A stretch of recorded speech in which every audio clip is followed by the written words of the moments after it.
I was attacked, aggressed, and almost raped and killed. Suddenly, I had this adrenaline come over me and think I'm not gonna die like this. How do you bounce back when times get very tough? How can you stay resilient? How can you get back up if you're getting knocked down over and over? I didn't care about life anymore. I was like, I felt like a zombie. What would you say to people to help them maybe look at the world differently and stop defining success through money, status, and external validation?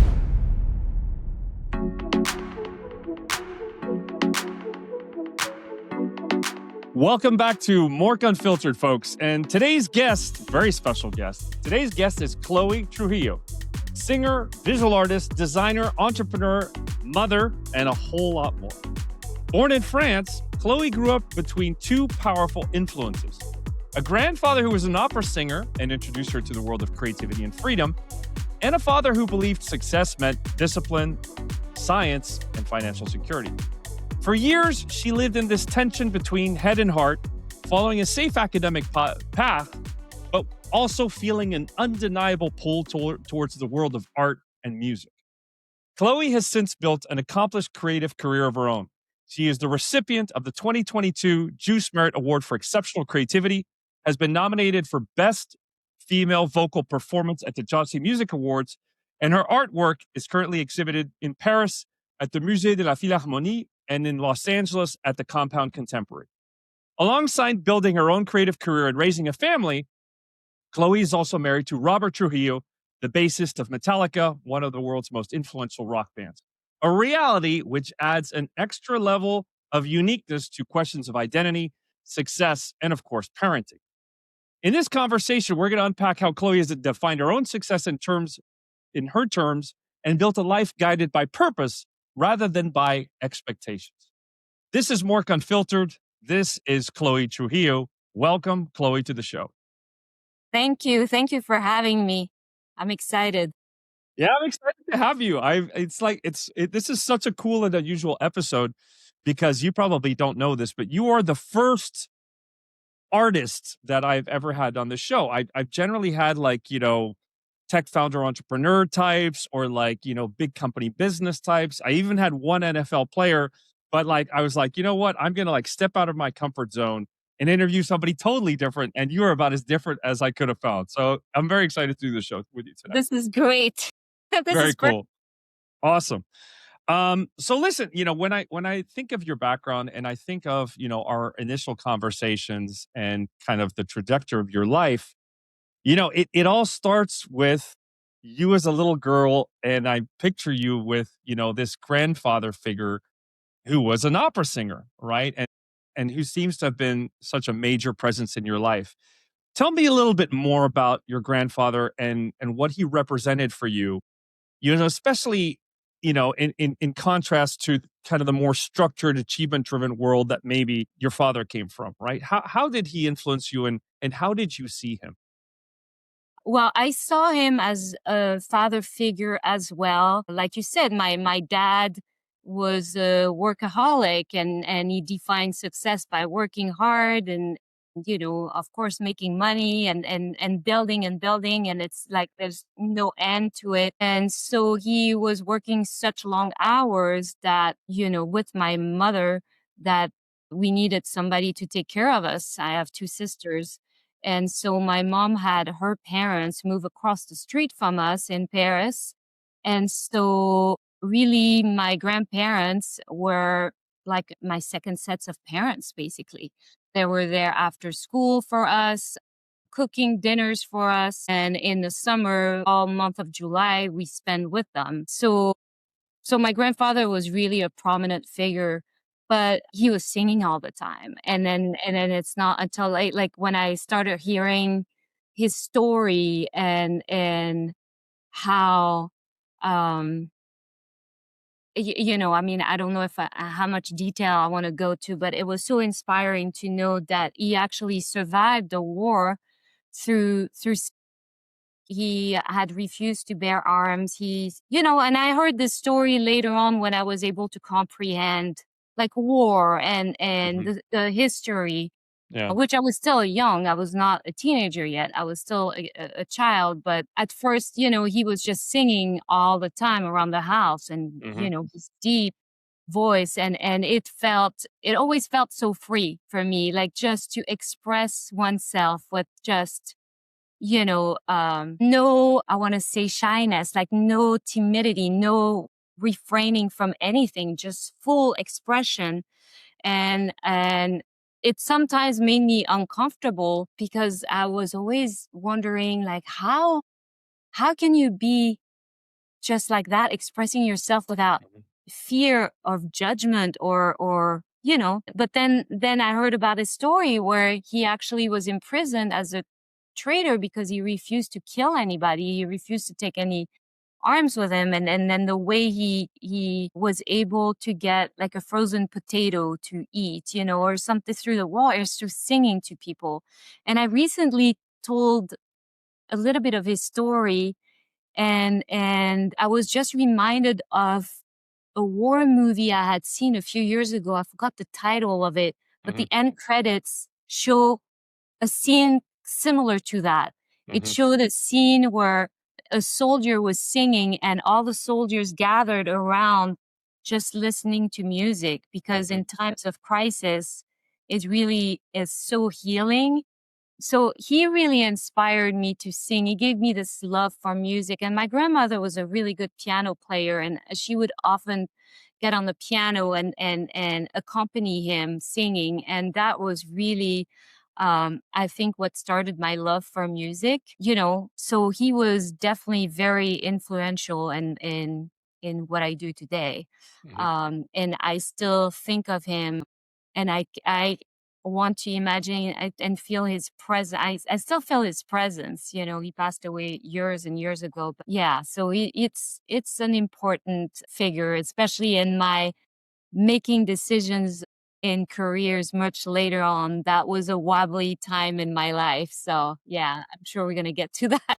Yeah, no, it's fascinating. I mean, do you can you remember maybe in your mind's eye, can you remember a specific moment? I don't either with him singing and with your grandmother playing piano. Was there like a specific moment that you can recall where you particularly felt for the first time that strong pull to music? There's a few. There's definitely one I remember lying on the floor in our living room where the piano was, and just feeling the vibrations of the music, and then hearing his voice, and just when you get chills when somebody Yeah, says something, or yeah. or a piece of music, or that. I think that I have that clear image of just getting chills and seeing how powerful music can be. And this was opera. I like all kinds of music, but there's certain music that would just give you like so much sensation through, and just he was a bass baritone, so he had a deep voice, and that really, yeah. So there's a few moments, of course, but I'm just addressing the specific one with the chills. And it's almost like you feel like you're on the right path when you get chills, or somebody, it's the truth. It's Yeah. something special. So again, that was like, I was super, super young when that happened. So it might have been one of the earliest memories that I have, even of me being Yeah. little. Yeah, it's fascinating because, I was listening to a podcast the other day on neuroscience and how emotions drive memory. And of course, a big part of emotions is music, right? I think many of us have been in a situation where have you ever had that when you listen to a very specific song, it takes you back to like that first Exactly. time you heard that song and you're like, oh my God, I was doing this, or I was Exactly. with this person, or I had just gone through this, right? So yeah, music has that kind of powerful impact on us where it can really directly Absolutely. affect our Like memories. I was just in Chicago, and I'm walking towards baggage claim, and randomly in one of those stores, I don't know if it was like one of those stores that sell a little bit of everything, like magazines and snacks and stuff.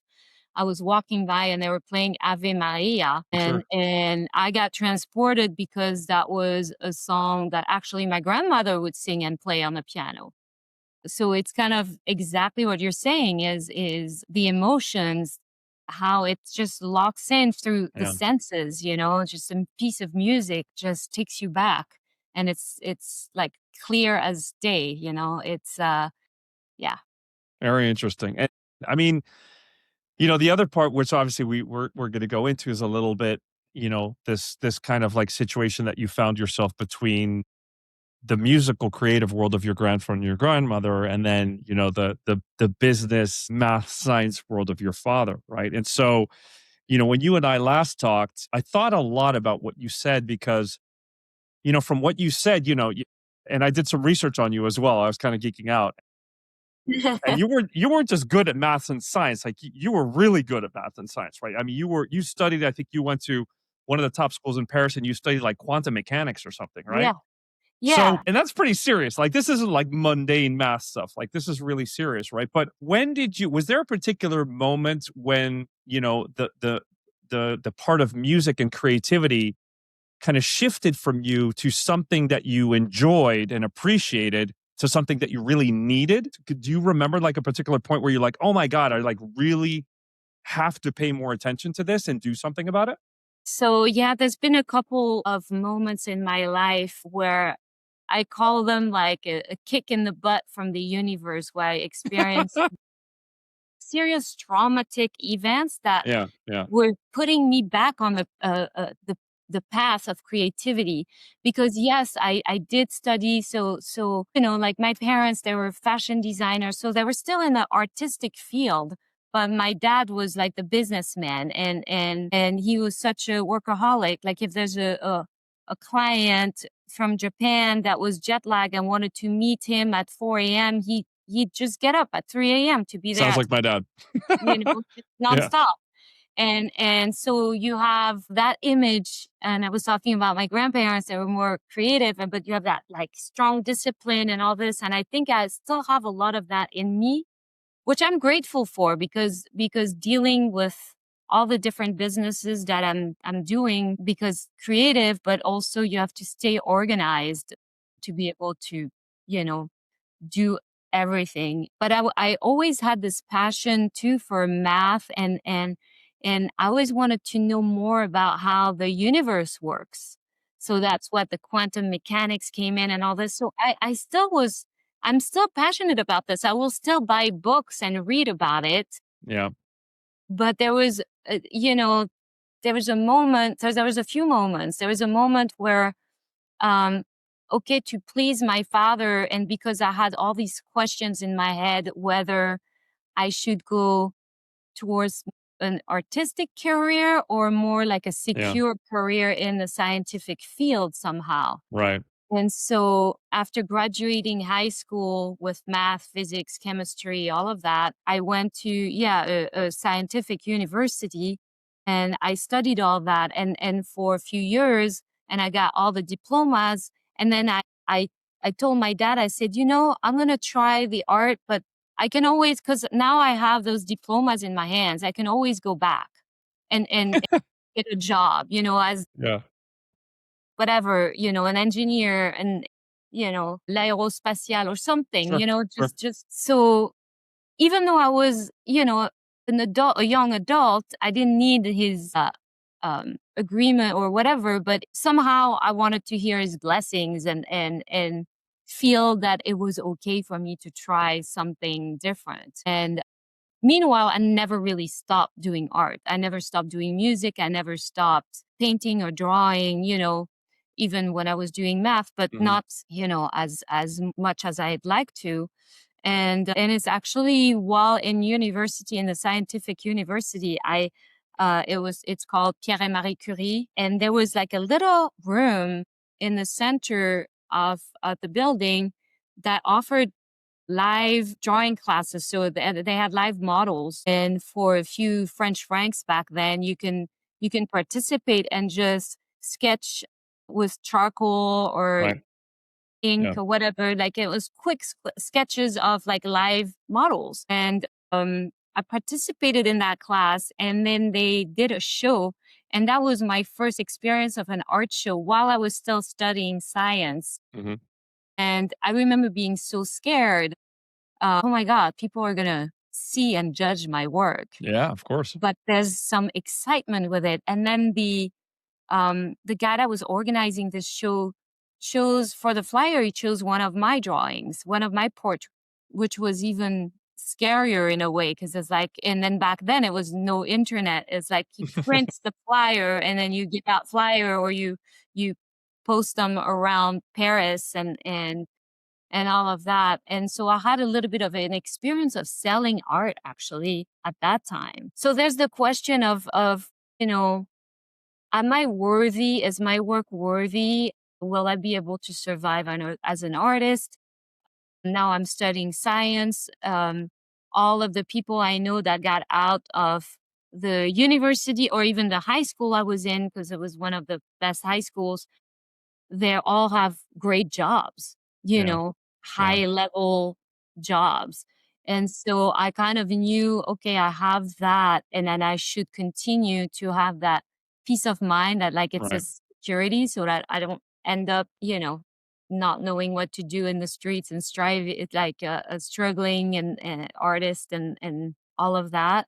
But at the same time, I had such a deep passion for creative works that it was like it was for a long time and then there was one point where I was like in a relationship and it's I'm still young, early 20s, maybe not even, yeah, maybe 20, and this guy was just criticizing everything creative I was doing. Hmm.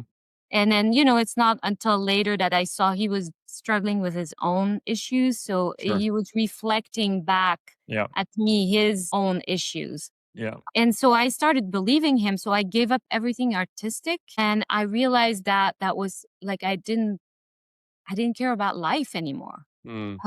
I was like I felt like a zombie. I just didn't things that brought me joy was going to concerts so I could experience music, listening to music, but Hmm.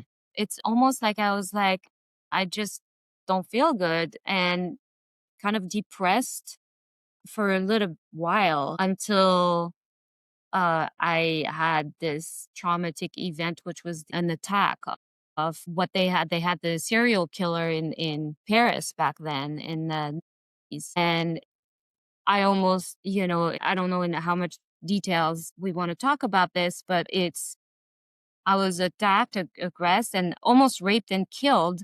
And I'm the only survivor from this man that was researched by the police. And this gave me a whole new perspective because while I was fighting for my life, suddenly I had this adrenaline come over me and think I'm not going to die like this. And suddenly I was in the state right before where I didn't care about life. And suddenly I was like fighting for my life. Right. And of course, it took me months and maybe a couple of years to kind of really heal from that. But the healing took place in the creative works. Right.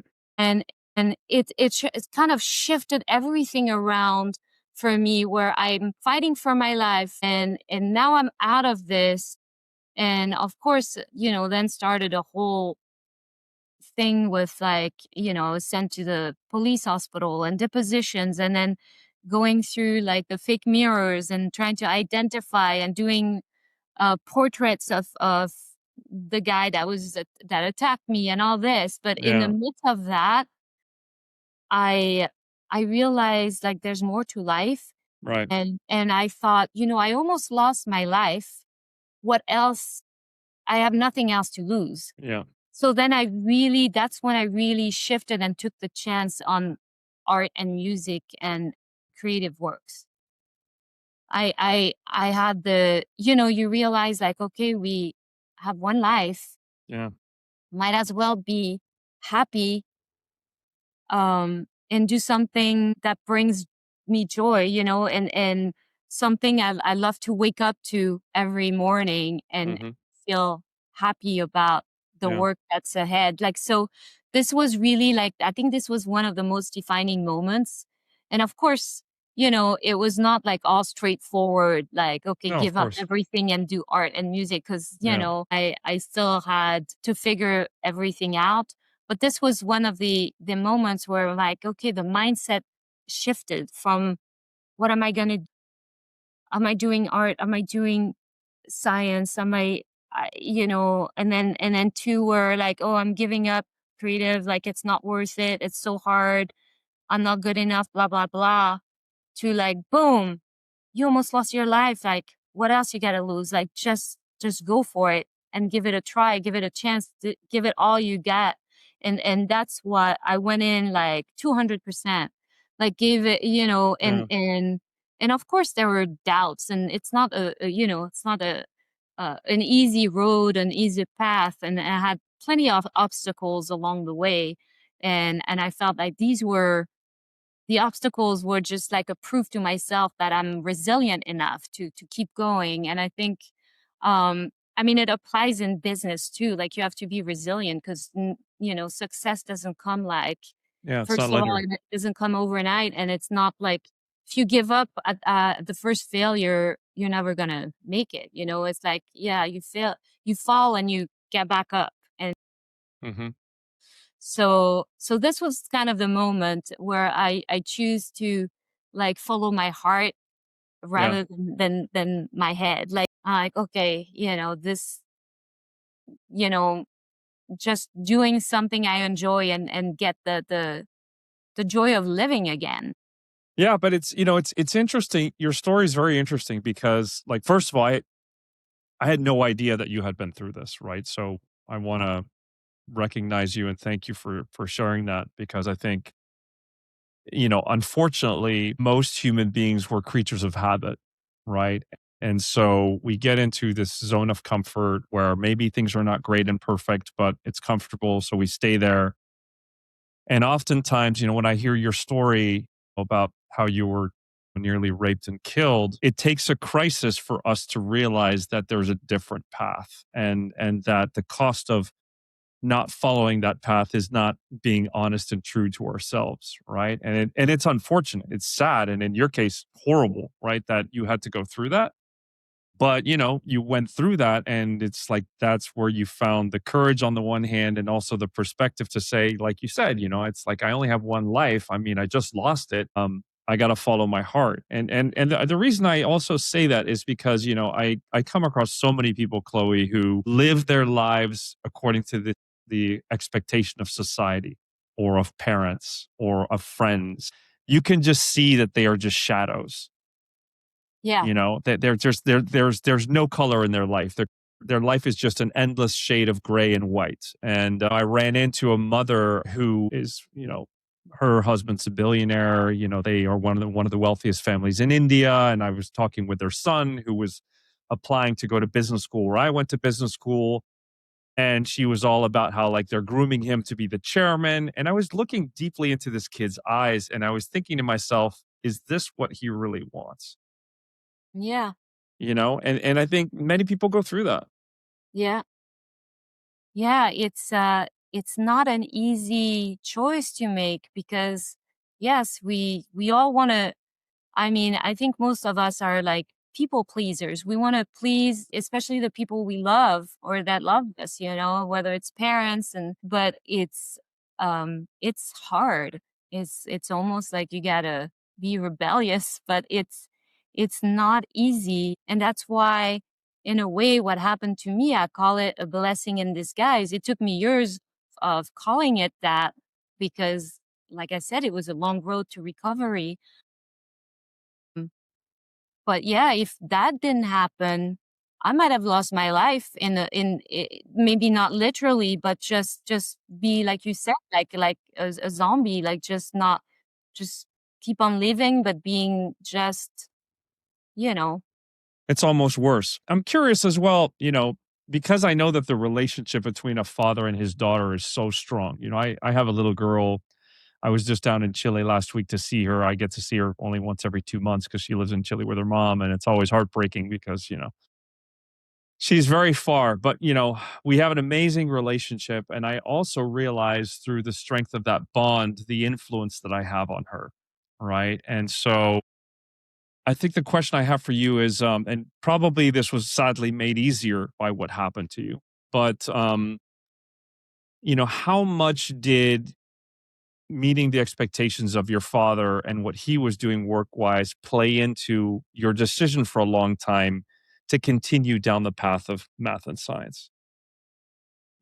It's not like a clear, it Mm, can't. So obviously I wanted to make my father proud, and whether it's like feeling that he loves me, and that he's proud of me, and I also enjoy, like I said, I also enjoyed problem solving. And when math became abstract, I see the similarities with the art, It's just because it involves a lot of imagination. absolutely. Some of the advanced mathematics or even physics, requires some kind of imagination. And then yeah, the problem solving part, the thinking, I really enjoyed that. And I think my dad was happy and proud that I loved this type of work, and how my brain was wired into like this science and math. But so obviously I wanted him to love me and be proud of me, and so that influenced my first choosing the science. Yeah. And I did, because I didn't see that in with him, like, when the artwork I was doing as a music or any of that, like, I didn't receive the same type of, like, compliments, and not compliments, what do you call, like, just Praise or validation, I guess. validation. Yeah, that's the word I was looking for. But then I got validation on certain of my art piece, in from the younger years in art class. I always had the best grade in art and all of that. And I really enjoyed playing instruments. And actually my dad always, and I think there's also the similarity with music and math, the counting and the all the rhythms and everything. Yeah. And so my dad actually got us to piano lessons and solfeggio at a very young age. So I think he saw also the importance of developing the brain in all kinds of capacities, Yeah. but he didn't take it as serious as like you're going to be a pianist or you're going to be a musician. It was just like something added in the week as an extra curriculum Yeah, sure. activity, but not as important. But first do your math and first do, Exactly. you know, Exactly. um, so yeah, but it took years. And now my dad looks at what I do, and he's proud of me too. He That loves was one of my next questions. Yeah. What does he say now, right? Yeah, but it took a long time. He came to see some of the shows I did in the early years, and like he still came, whether it was an art show or a performance, whenever he could, because he was always working. Like I said, like sometimes he would come like towards the end of it or something. He came, but it's not until like a few years more recently that he's proud of me, and he talks about me and he talks about my work to others. And that's when I realized, like, okay, so he's accepted me for who I am, Yep. as I Yep. am, and we don't talk so much about science anymore. But yeah, like, so I think also because he got older, and maybe because he's telling me sometimes. I was in shock actually, because I there was that was a couple years ago. I remember telling him there was a dance workshop, because I love to dance, and there was a dance workshop, this jazz class, from this teacher. But LA is so vast, and it Yeah, was kind of sure. the other side of LA. And somehow my dad called me, and I was sharing. I was like, "Oh, I'd really like to take this dance workshop, but man, it's like over 2 hours drive." And his answer surprised me. He's like, "If you really love doing it, the 2 hours shouldn't even bother you, because you're gonna be excited, and it's gonna re- recharge you and inspire you." And I was like, wow, is it really my dad saying these things? So maybe That's he got like some wisdom with the Yeah, age, yeah. He where finally he, came around. Yeah. yeah. And I was like, he's right. He's right. I'm gonna do it. And I did. And it is something that helps you.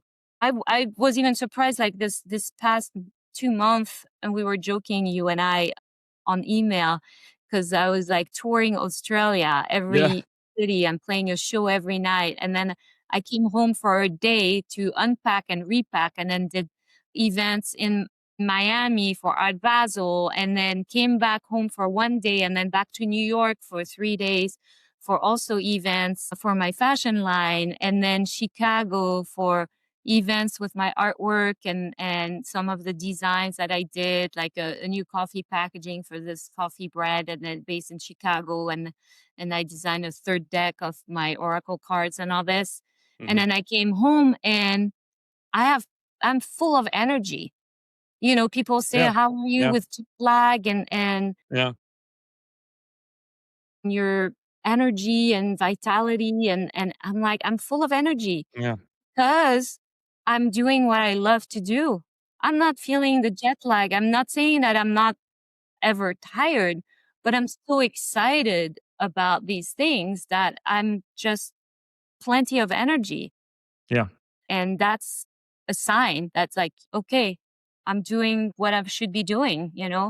I mean, one of the things that I admire when I was reading and researching about your story is, whenever you talk to people about art and music, invariably, especially in the business world, right? You always hear, "Oh, artists and musicians starve," right? It's like nearly impossible to make a living, and how do these people make it? And you can't survive off playing the violin or whatever other things that people say. But one of the things I noticed when I was preparing for this show today and doing some reading about you is you've been very deliberate and intentional about pursuing your craft, but also understanding at the end of the day, this is a business and that the business and the craft therefore needs to evolve. What advice would you give people who are maybe listening to this show who maybe feel this pull like you? Maybe they're good at something, they're a hedge fund manager, or they work in a big company somewhere in marketing or sales. They know that they have this artistic need to fulfill. They have a feeling that they could be really good at doing something, whether it's singing, acting, painting, drawing, sculpting, whatever. How do you get over that fear to take that first step and to not just pursue something that you want to do and that you might be very talented at, but actually build it into a business? What would you tell people? That's not an easy I question know it's because, a hard one. I know it's a hard one, but I feel like so many people struggle there and have this yeah, ability and they just don't dare to do it. I mean, definitely not, it's advisable not to jump full on with quitting whatever you're Right. doing. Right. When I jumped full on, I still had some backup system where I knew that I wouldn't be in the streets per se. Right. Right. But a lot of it, and really, I don't know if this resonates with your audience, but I think a lot of it has to do with the energy you put out. Like Mhm. Mhm. feel that everything that's flown to me, whether it's a new business deal, through an art collaboration, through anything, even sales, is when I feel my best about a piece of work, whether it's music, art, or anything, and there's no questioning or doubts. I feel like this is like a shadow that kind of tames the brightness of the work, and somehow people sense it or feel it, but it's not an easy thing. I mean, that's my spiritual side right here Mhm. talk, because that's not an easy, and that would go in any business deals. I think if you have the confidence that your product or idea or anything is great, and you're sure of its success somehow, and it's almost like you don't have to convince people. Right. It's almost they sense it. Right.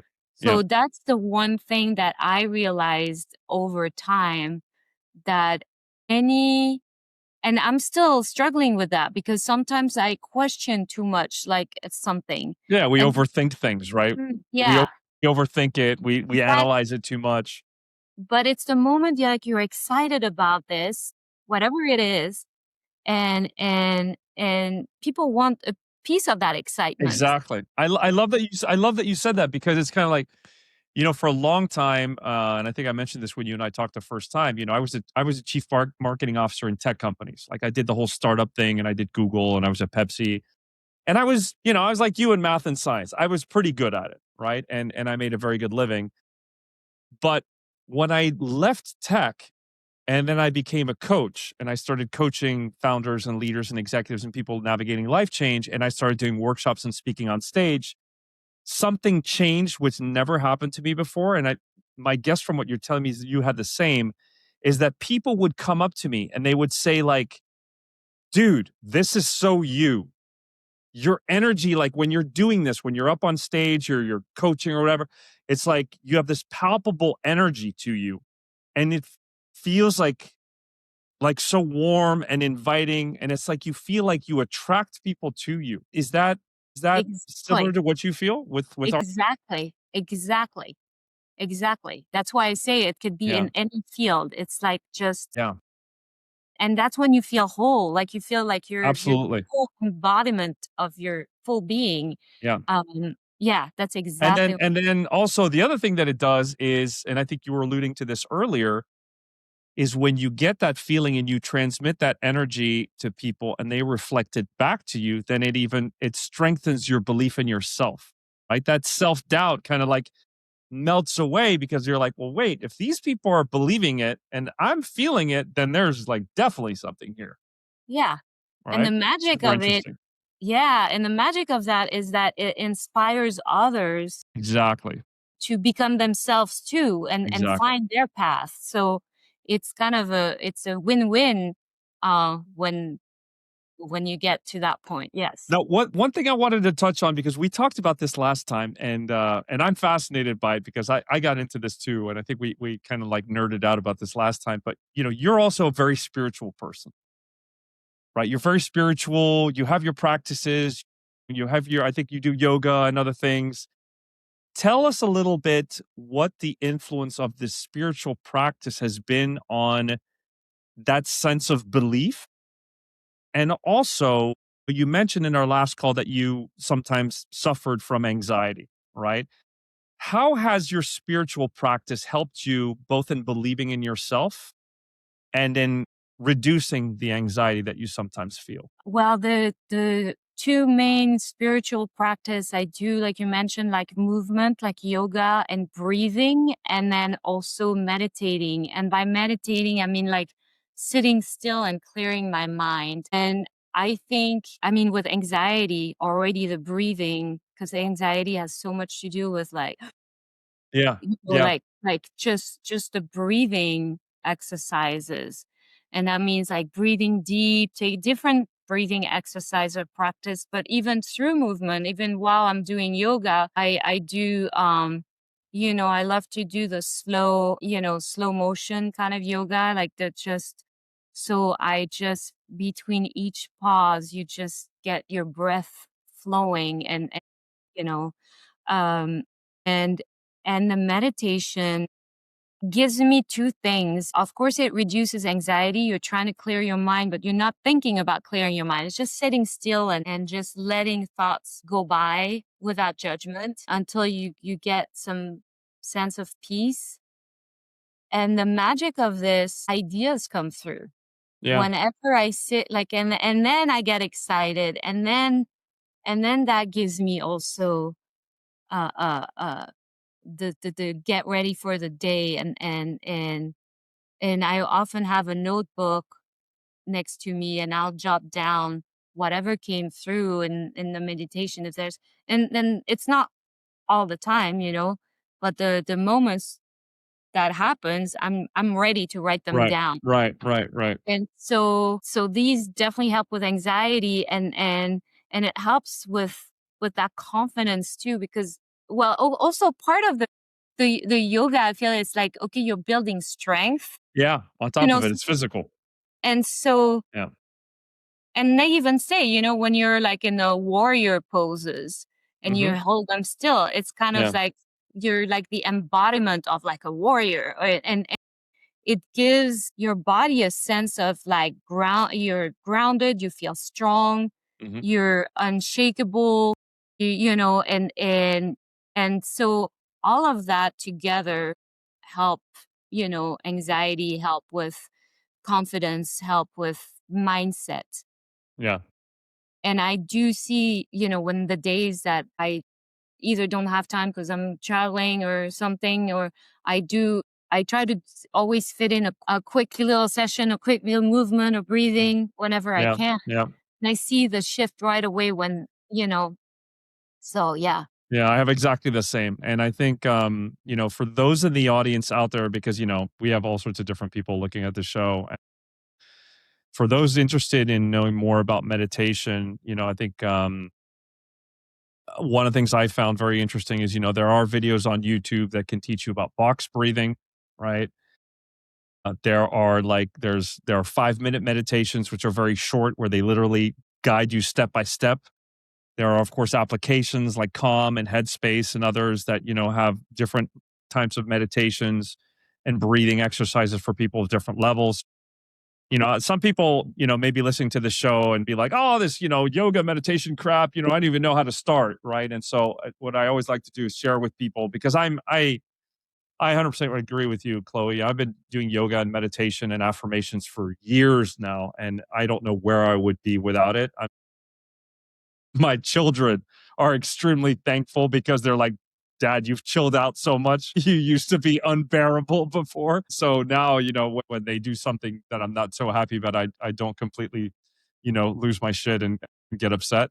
Yeah, it But keeps you in balance in a it way. really does. It Just really yeah. makes a huge difference in terms of And managing your emotion. also managing your emotions, exactly, because in business, it can get really frustrating Yeah, sometimes.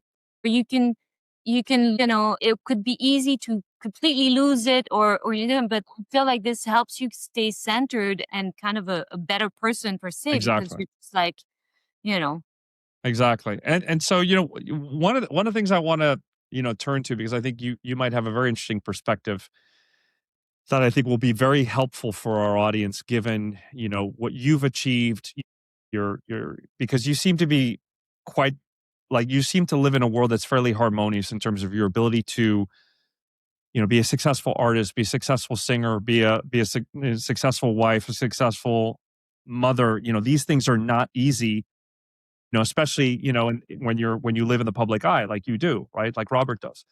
And so yeah. I was curious, how do you today define success and how has the meaning of success changed for you over the years? Well, today I define success by the level of, I'm going to say it again, by the level of joy you live your life. Because I feel that if you live a life that you love, then that's success and not to anybody else's expectations, and that's where it's changed. It is like, you know, my dad might have defined success with money, more like financial success and security, which there's nothing wrong with money, and obviously, you know, it's good, but it was, this should not be the first guiding. I feel like the heart and, you know, the love for something should be the first like guiding light, like to where the direction you're want to go to. So this changed, and I actually it changed for my dad too, because now he's like realizing all of his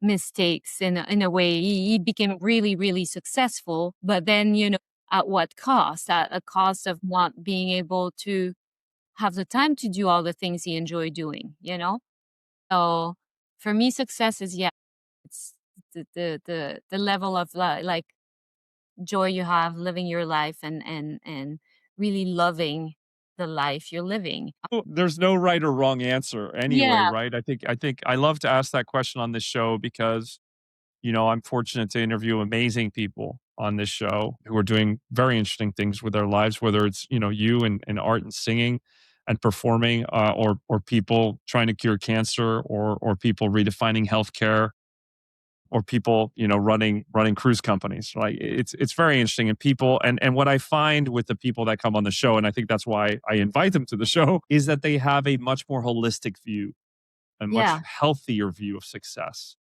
And yeah, so that kind of like leads us to my next question, which is a little bit, you know, America is so consumption driven. It is so materialist. People are so focused on money and success and status and wealth and the size of my house and do I have this vacation or do I have this boat? Do I have this car? My plane's not big enough. I need to get a better plane. How do you move away from that? Like, what would you say to people to help them maybe look at the world differently and stop defining success through money, status, and external validation? Yeah, for me, it's the sense of purpose. Okay. Like, I feel like I have a mission, for example. Right. Right. My mission, Love that. I would love to inspire others, through my creative works and touch people and all this. So I think the sense of purpose and mission in life is more important than building, like, yeah, getting a second plane or getting a bigger Hmm. house or getting, um, I think that's when you have a sense of purpose, whatever your purpose might be, like a mission in life, I think, and pursuing that, I think Yeah. that brings happiness. I feel like you have you need some kind of direction and yeah, that's and then it can be in many fields. But as a mother, I want to inspire my kids to also Hmm. follow their Hmm. passions, and I've been Yeah. pretty successful at that so far. It's great, and I'm not saying everything is easy all the time, but when you have a sense of purpose, I think it keeps you going, and you can always have goals and reach them and then create new ones and all this, but it's like it's a purpose, it's a mission, it's this Yeah. same direction Yeah. you just build on this, Yeah. you It's know. it's interesting that your choice of words, right? And that's also something that recurs on this show when I talk to people is the use of the word purpose, right? It's I'm fortunate to also do a lot of keynote speaking for organizations and companies and people all over the world. And one of the things people ask me a lot about is, given what's happening with AI and the state of the world and politics and all the craziness, how do you bounce back when times get very tough? How can you stay resilient? How can you get back up if you're getting knocked down over and over? Which, anybody who has some degree of ambition and success, you get knocked down a lot, right? Every single person I've interviewed in this show, and this also goes back to, that keynote that I do, talks about purpose. And, when I talk about resilience, I always say the first pillar of resilience is having clarity of purpose. And it seems Absolutely. like that you have that. Absolutely, and I couldn't agree more. Because when you have that clarity, you will keep going. You have that purpose, and like you said, you always get knocked out. You always there's always something, but just keep going and be resilient, and I think, yeah, that's how What you get. what do you when you yeah, I mean, if you think about it more deeply, right? When you think about purpose and contribution, what's the contribution that you would like to leave to the world, to your kids? Like what's your legacy? What's your contribution? I mean, it's that sense. It's exactly what we're talking about. I think it's kind of because I'm trying proving it to myself, and I want to show the world that with that sense, it's like this inspiration, or with that sense of purpose and that sense of mission, and trying to make the world a better place, by and for me, it's through the arts, by creating music and having some meaningful lyrics that hopefully can touch people and help heal them. I want to, I started, but I have to implement the practice more through the next year. But I wanted to write a book about my story, and seeing like how you can turn something horrible into something beautiful, and use, they have the saying, like, use the stones that are thrown at you as a pedestal to, like, Right. climb, you Yeah. know and really, yeah, inspire, beautify the world. I just, through my artwork, through my music, the designs that I create, and I know when I touch people and they receive this, and then they get it, just like you were saying when you're speaking as a coach and people are like receiving it and really feeling it. That's already a win for me when I, whether I'll be at an art show after a concert and people come to me and they say they either had a great time and that they got inspired and now they want to paint or now they want to listen to more music or now they're fulfilled, like they receive something and they Yeah. feel, you know, and that's part of the goal. That's part of the mission is just to kind of make the world a better place that way. I mean, to as we kind of like wind down the show today, I wanted to close on a segment of the show which is interesting and challenging, because I think at the end of the day we're all parents, right? Many of the people who watch the show are parents. The show really is oriented towards older folks, not old, but people in their 40s and 50s who are considering also career changes and the meaning of life and what they want to leave. And of course, we live in a world that's particularly challenging and volatile and fast changing with artificial intelligence and everything else. And we also have a huge responsibility as parents, right? Which you and I talked about a little bit in our last conversation. Your situation is obviously highly unique because of the world that you and your husband operate in, right? And so, when you're married to somebody like Robert, who, is the bass player of Metallica, I mean, and then you have on top of that, your career and your art and your music, which is all very high visibility and very intense in terms of the traveling and the working. One of the things that I was left kind of questioning as I was researching you was, how do you protect your own identity and how do you kind of I protect knew you were gonna your go. Yeah, your your creative voice when you have that level of visibility? It's got to be insanely hard. And so part of me was curious and part of me was like, how does she do it? that's a great question because that was another time in my life where it was really hard.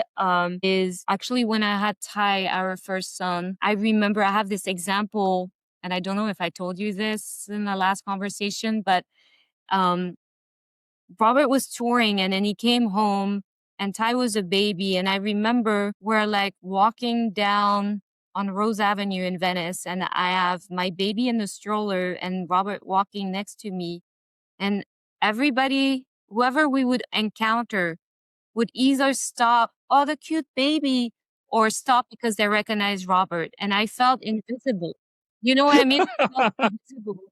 And at that time, I already felt like a machine because I was just feeding baby, Yeah, changing yeah, diapers, and hardly sleeping.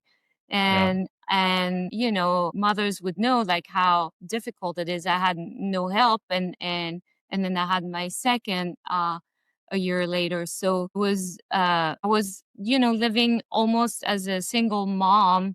yeah, Robert being on tour, yeah, and as a single mom, I was just doing mom duties basically.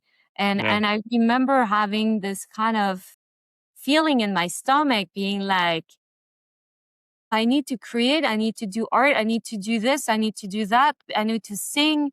And I would sing to them, to the kids. I would do like vocal exercises. And I think that's also what probably inspired them in a way, because then I had flashbacks of my grandfather, yeah, singing. I had no yeah. problem singing around me And when I and, and Ty plays drums or something, doesn't he? Or Lula plays drums, my daughter, Lula and then plays Ty drums. is a That's bass right. player.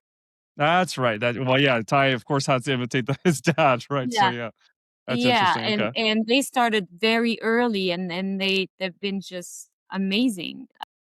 that's so cool.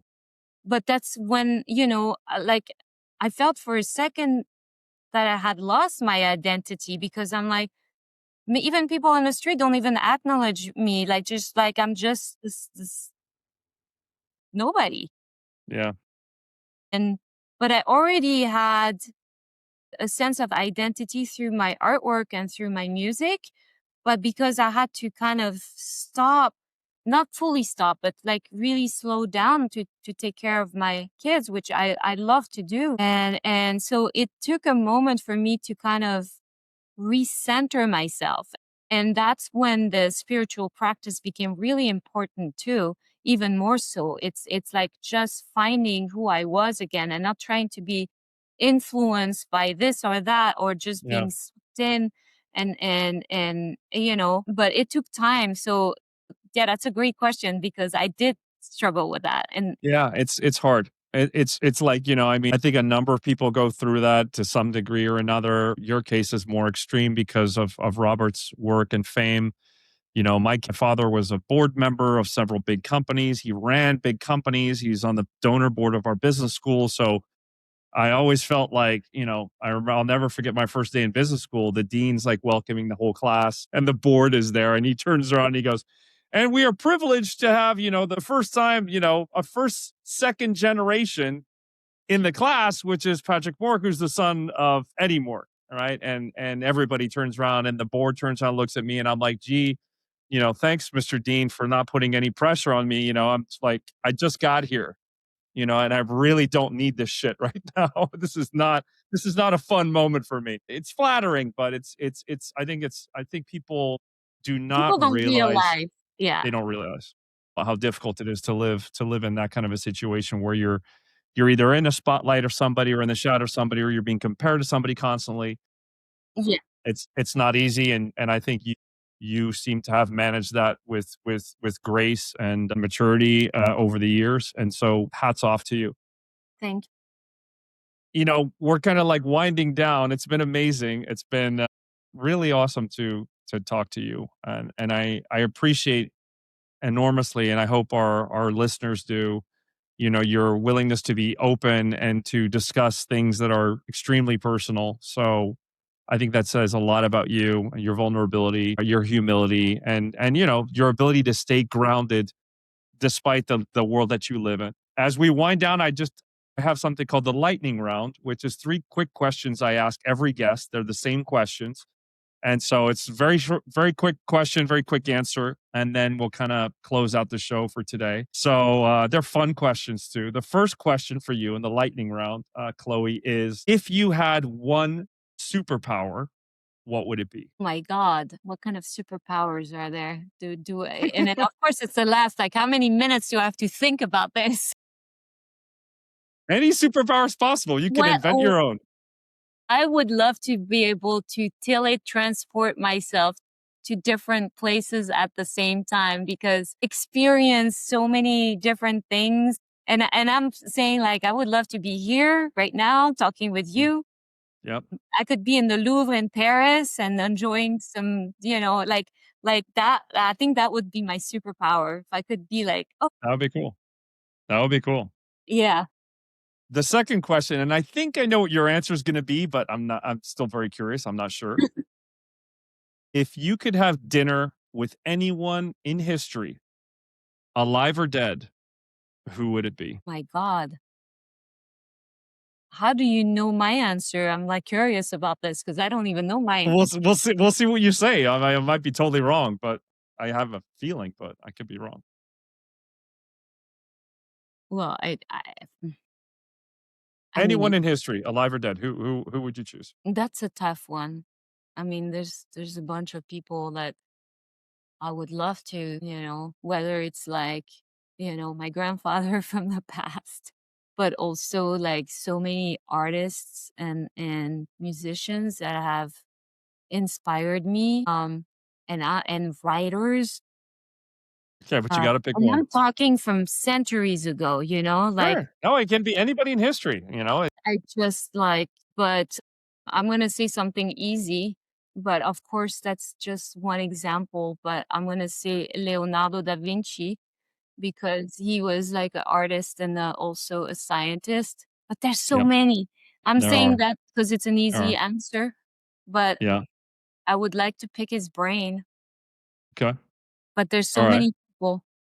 Last question. What is the most valuable thing that you ever learned from a personal setback? I think we talked about the resiliency, the resilience. There was a a major setback, and I'm not gonna go into details, but I think what when I overcame this setback, it was just through being resilient that really showed me how strong I was deep inside. So that was like the big lesson is just sometimes we don't realize how strong we can be, like how strong Yeah. we are, Right. and then when we're faced with something, um, if we keep on keeping on and believing in ourselves and be strong, we can overcome things. So yeah, yeah. That's one of my pillars as well. I always talk about when I talk about resilience, I always talk about the importance of doing hard things, which you seem to have done a lot of. Chloe, I really want to thank you for this conversation. I think it's been awesome. What I found most powerful about the story, isn't just the success you've had as an artist, as a singer, as a designer, or the awards or the exhibitions. And the recognition. It's the fact that you've been able to be successful in so many different areas in your life, including as a wife, as a friend, as a parent, and how you've evolved and grown along the way. It's kind of the fact that you're also willing to question a path that looked very obvious for a lot of people, the math and science piece, and a lot of people would have stayed on that path, and you found the courage to listen to an inner voice and follow a different path, right? And obviously, it was forced on you to an extent by a dramatic situation, but you were able to make that pivot and come out the other side, and you followed a path that also didn't have guarantees. Art and singing and stuff is hard. I think is more challenging to kind of like turn into a business, and you've shown that you can like not only start that but actually evolve and grow through that through all the different things that you've been involved in. So that's amazing. And I love that you send, a really powerful message on your quest to find purpose and to do something meaningful that you love and that brings you joy and your own definition of happiness. Because there are so many people out there who are stuck in this rat race of doing things because there's some sort of expectation from their parents or their grandmother or their society or their school or their friends. They feel really caught, between that world and what they could be doing, and you've shown a lot of people that that's powerful and that it's doable. All right. And success is not just about pleasing other people and living up to people's expectations. It's about finding your own path and finding that joy that gives energy to other people. And for me, podcasting brings me a lot of joy. And I think that's why people enjoy the podcasting. So thank you so much for sharing your journey. Thank you for being on this podcast with us, for sharing everything. Folks, if this episode and Chloe's story has made you think and reflect deeply, like the episode, share it with somebody who you think could really benefit from Chloe's story. I'm sure there's a lot of people who can. Don't forget to subscribe to the channel. Leave us some comments, thoughts, requests, and stay tuned for the next episode of Mork Unfiltered.